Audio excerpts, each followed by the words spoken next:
ओम शांति। आज 30 तारीख है, शुक्रवार का दिन है।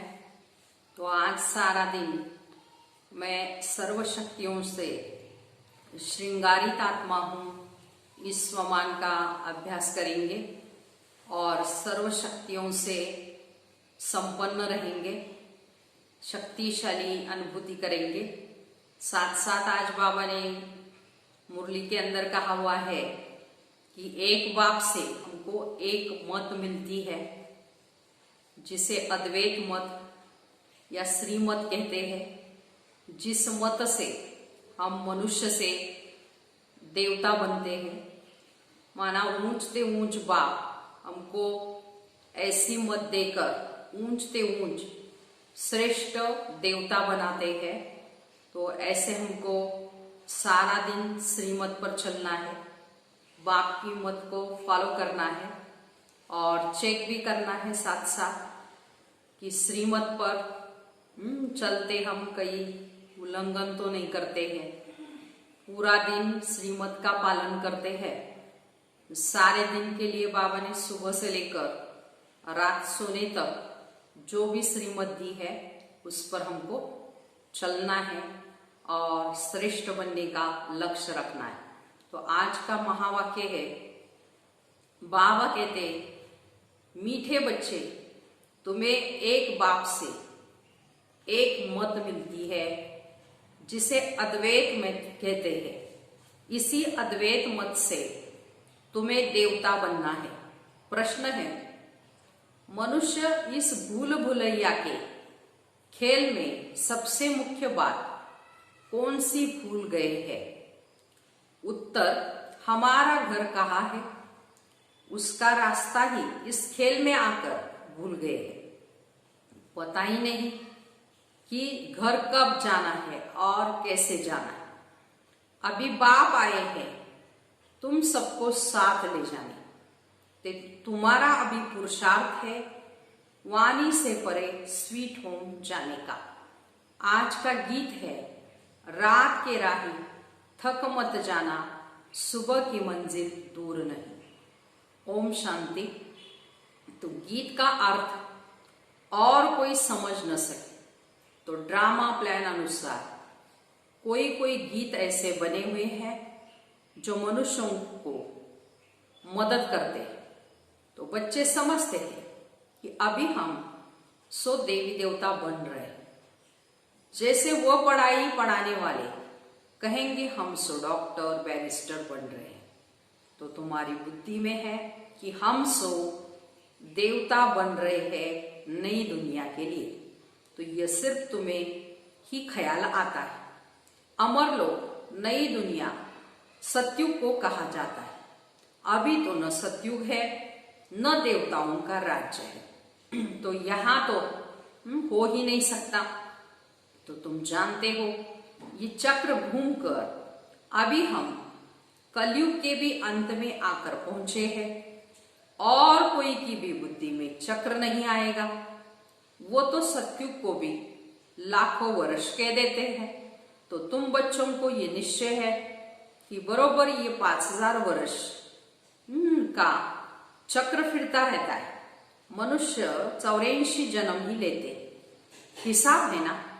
तो इस देवी देवता धर्म को अद्वैत धर्म कहा जाता है। अद्वैत शास्त्र भी माना जाता है, वह भी एक है। बाकी तो अनेक धर्म है, शास्त्र भी अनेक है। तुम हो एक द्वारा तुमको एक मत मिलती है, उसको कहा जाता है अद्वैत मत। यह अद्वैत मत तुमको मिलती है देवी देवता बनने के लिए। ये पढ़ाई है ही ना देवी देवता बनने के लिए। इसलिए बाप को ज्ञान का सागर, नॉलेजफुल कहा जाता है। बच्चे समझते हैं हमको भगवान पढ़ाते हैं नई दुनिया के लिए। ये कभी भी भूलना नहीं चाहिए। स्कूल में स्टूडेंट कभी टीचर को भूलते हैं क्या? तो नहीं। गृहस्थ व्यवहार में रहने वाले भी जास्ती पोजीशन पाने के लिए पढ़ते हैं। तो तुम भी गृहस्थ व्यवहार में रहते हुए पढ़ते हो अपनी उन्नति करने के लिए। तो दिल में आना चाहिए कि हम बेहद बाप से पढ़ रहे हैं। शिव बाबा भी बाबा है, प्रजापिता ब्रह्मा भी बाबा है। तो प्रजापिता ब्रह्मा आदिदेव नाम वाला है। सिर्फ पास्ट हो गए, जैसे गांधी भी पास्ट हो गए तो उनको बापू जी कहते हैं, परंतु समझते नहीं, ऐसे ही कह देते। ये शिव बाबा सच्चा सच्चा है तो ब्रह्मा बाबा भी सच सच है, लौकिक बाप भी सच सच ही होता है। बाकी मेयर आदि को ऐसे ही बापू कह देते, वो सब है आर्टिफिशियल और ये है रियल। तो परमात्मा बाप आकर आत्माओं को प्रजापिता ब्रह्मा द्वारा अपना बनाते हैं। उनके तो जरूर ढेर बच्चे होंगे, तो शिव बाबा की तो सब संतान है, उनको सब याद करते हैं। फिर भी कोई कोई उनको भी नहीं मानते, कई तो पक्के नास्तिक होते हैं जो कहते हैं ये संकल्प की दुनिया बनी हुई है। तो अभी तुमको बाबा समझाते हैं, ये बुद्धि में याद रखो, हम पढ़ रहे हैं तो पढ़ाने वाला है शिव बाबा, ये रात दिन याद रहना चाहिए। यही माया घड़ी घड़ी भुला देती है, इसलिए याद करना होता है।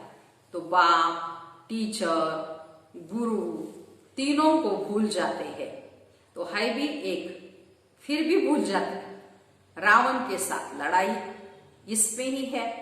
बाबा कहते हे आत्माएं, तुम सतो प्रधान थी, अभी तमो प्रधान बनी हो। जो शांति धाम में थी बिल्कुल ही पवित्र थी, प्योर थी। प्यूरिटी के बगैर कोई आत्मा ऊपर में रह ही नहीं सकती। इसलिए सब आत्माएं पतित पावन बाप को बुलाती रहती है। जब सब पति तमो प्रधान बन जाते हैं तब बाप आकर कहते हैं मैं तुमको सतो प्रधान बनाता। तो तुम जब शांति में थे तो वहां सब पवित्र थे, क्योंकि वहां अपवित्र आत्मा कोई रह न सके। सबको सजाए भोगकर पवित्र जरूर बनना है। पवित्र बनने बगैर कोई वापिस जा ही नहीं सकते घर। बल कोई कह देते हैं हम ब्रह्म में लीन हुआ वगैरह, फलाना ज्योति ज्योत समाई, ये सब भक्ति मार्ग की अनेक मतें हैं। तुम्हारी है अद्वैत मत, एक मत। जो मनुष्य से देवता तो एक ही बाप बना सकते हैं। तो कल्प कल्प बाप आते हैं हमको पढ़ाने के लिए, तो उनकी एक्ट हूबहू कल्प पहले माफिक चलती है ड्रामा अनुसार। यह अनादि बना बनाया ड्रामा है ना, तो सृष्टि चक्र फिरता ही रहता है। सतयुग, त्रेता, द्वापर, कलयुग, अभी फिर है ये संगम युग। तो मुख्य धर्म भी ये है डिटिज्म, फिर इस्लामी, फिर बौद्धी, क्रिश्चियन, अर्थात जिसमें राजाई चलती है। तो ब्राह्मणों की राजाई है ही नहीं, न कौरवों की राजाई है। तो अब तुम बच्चों को घड़ी घड़ी याद करना है बेहद के बाप को। तो तुम ब्राह्मणों को भी समझा सकते हो। बाबा ने बहुत बार समझाया कि पहले पहले है ब्राह्मण चोटी, ब्रह्मा की वंशावली पहले पहले तुम ही हो, ये तुम जानते हो। फिर भक्ति मार्ग में बाबा कहते हैं गाया हुआ है हम पूज्य सो पुजारी। तो फिर अभी हम पूज्य बन रहे हैं। वो ब्राह्मण गृहस्थी होते हैं न कि सन्यासी। तो सन्यासी हठ योगी होते हैं, घर बार छोड़ना हठ है। हठ योगी भी अनेक प्रकार के योग सिखाते हैं। जयपुर में हठ योगियों का भी म्यूजियम है। राजयोग के वहां चित्र है ही नहीं, राजयोग के चित्र है ही या देलवाड़ा मंदिर में। तो इनका म्यूजियम तो है नहीं। हठ योग के कितने म्यूजियम हैं, तो राजयोग का मंदिर यहाँ भारत में ही है। यह है चैतन्य। तो तुम यहाँ चैतन्य में बैठे हो, मनुष्यों को कुछ भी पता नहीं कि स्वर्ग कहाँ है। देलवाड़ा मंदिर में नीचे तपस्या में बैठे हैं, पूरा यादगार है। तो जरूर स्वर्ग ऊपर ही दिखाना पड़े। मनुष्य फिर समझ लेते हैं ऊपर दिखाया माना स्वर्ग ऊपर में ही है। तो ये तो चक्र फिरता रहता है। आधा कल्प के बाद स्वर्ग फिर नीचे चला जाएगा, फिर आधा कल्प बाद स्वर्ग ऊपर आएगा। तो इनकी आयु कितनी है ये भी कोई जानते नहीं। तो तुमको बाप ने सारा चक्र समझाया है। तो तुम ज्ञान लेकर ऊपर जाते हो, चक्र पूरा हुआ, फिर नए से चक्र शुरू होगा। ये बुद्धि में चलना चाहिए सारा दिन चक्र बाबा, सृष्टि का चक्र बुद्धि में घुमाना है।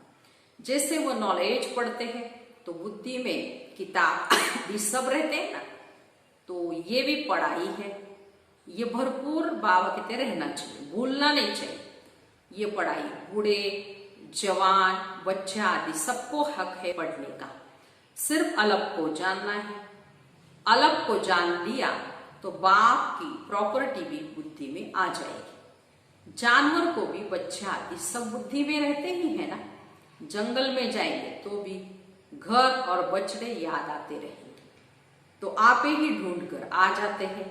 इसलिए अब बाप कहते बच्चे माँ में एकम याद करो और अपने घर को याद करो, जहां से तुम आए हो पार्ट बजाने। आत्मा को घर बहुत ही प्यारा लगता है तो कितना याद करते हैं, परंतु बाबा कहते रास्ता भूल गए हैं।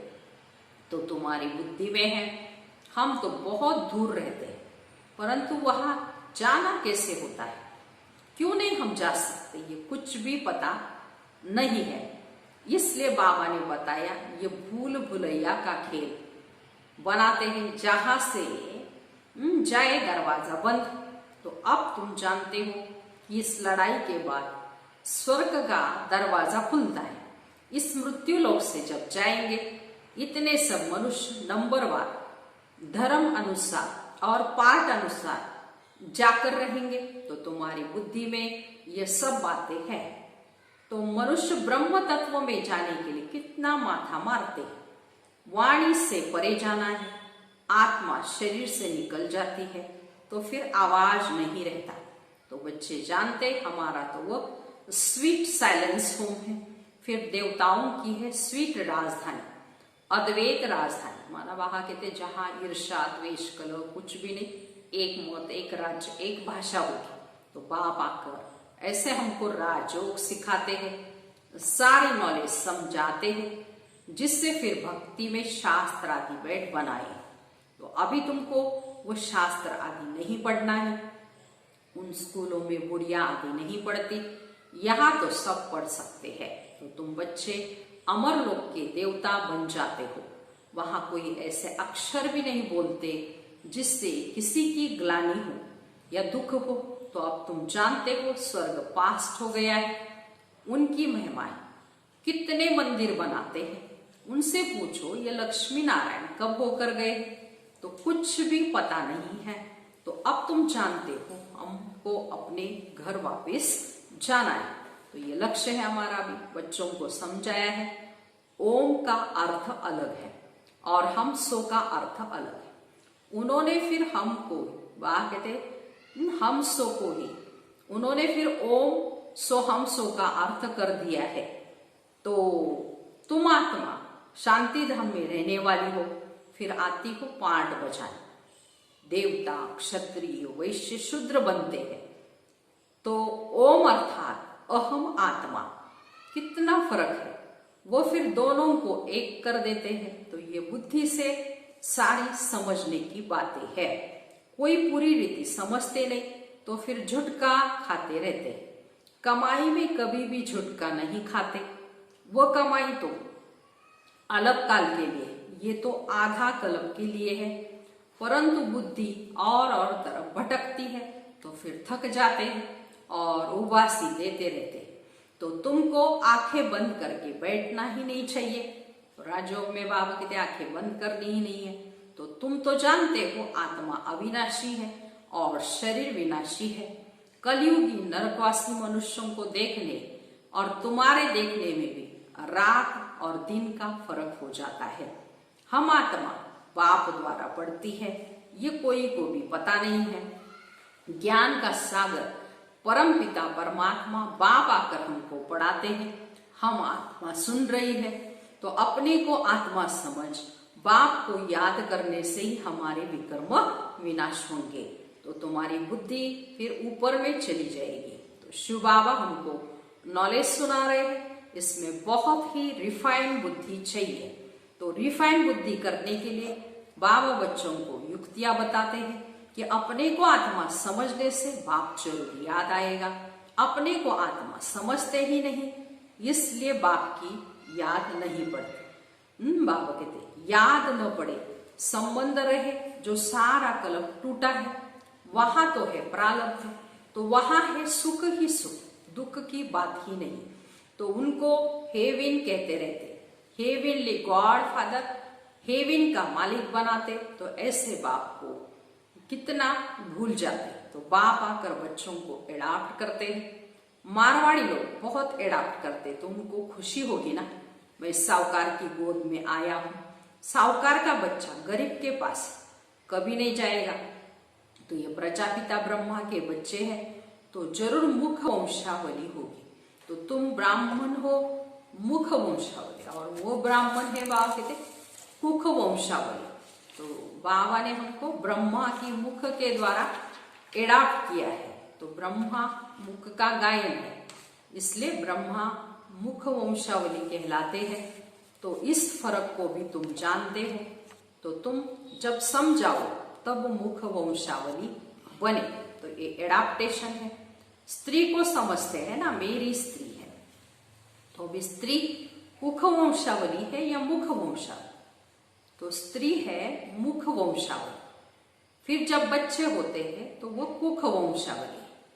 तो बाबा कहते ये सब मुख वंशावली है। मेरी कहने से मेरी बनी ना, तो मेरे बच्चे, ये कहने से नशा चलता है।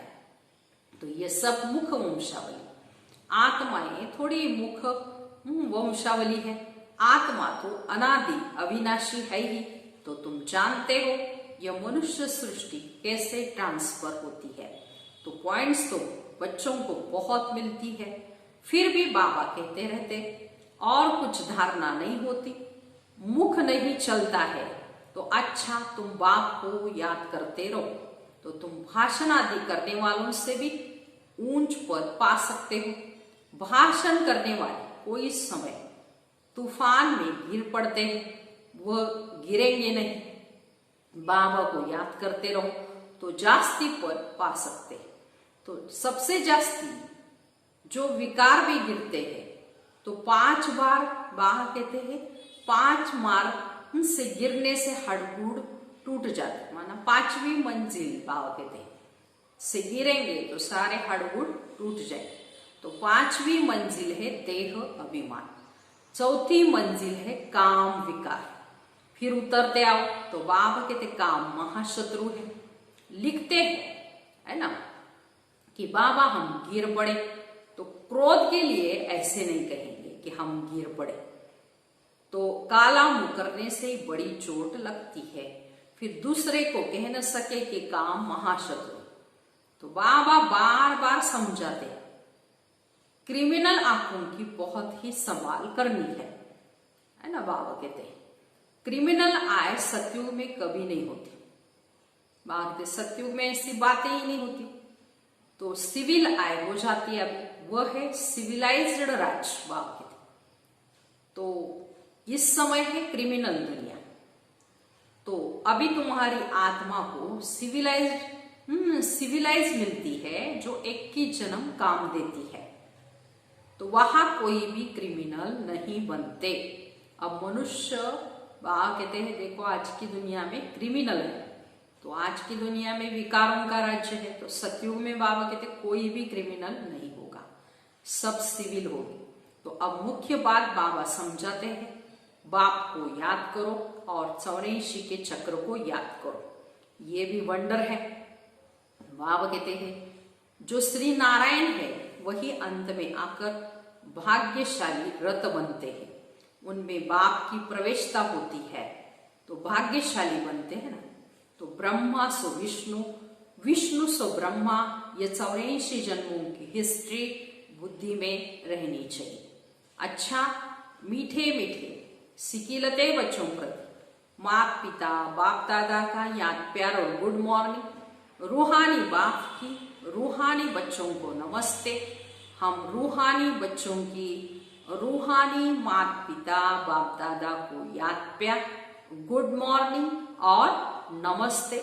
हम बनेंगे फरिश्ते।